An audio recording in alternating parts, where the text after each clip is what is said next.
bilang ng leptospirosis sa Cagayan tumaas ng mahigit 200%.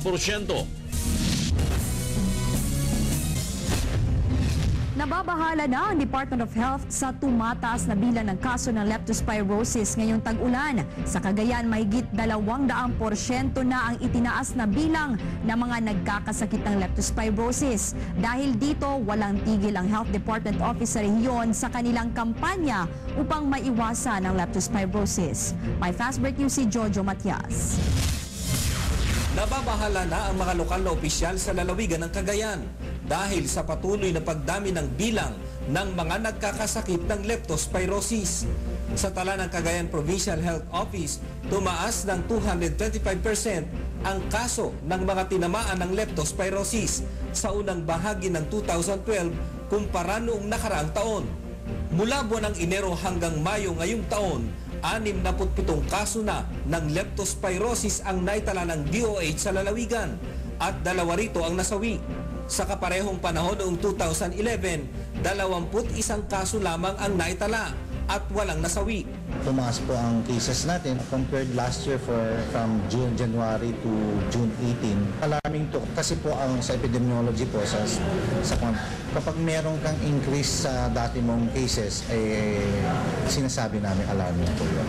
Nangunguna ang bayan ng Baggao sa may pinakamaraming naitalang kaso ng leptospirosis. Sinusundan ito ng bayan ng Gattaran, Lalo, Solana at Tuaw na may 6 na kaso at 5 naman ang naitala sa bayan ng Igig.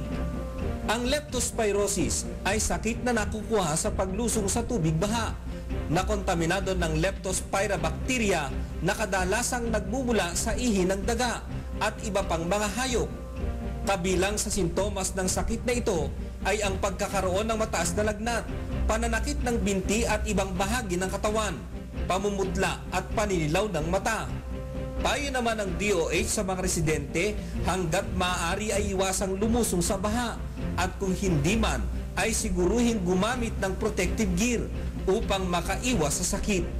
Siyempre po trabaho na nila yon, kundi gumamit po sila ng protective equipments gaya po ng botas kung pwede po lang sana at kung may mga sugat sila at hindi nila maiwasan kasi pumapasok po to sa mga open wounds po kung may sugat man lang sila sa paa, sana wag na silang lumusong sa tubig.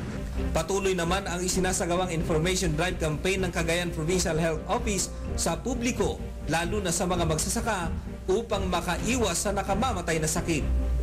Sa tala ng Provincial Health Office, ang may pinakamaraming kaso ng leptospirosis ay ang mga nakatira sa mga agricultural area o mga magsasaka, kung saan karamihan sa mga naapektuhan ay mga lalaki.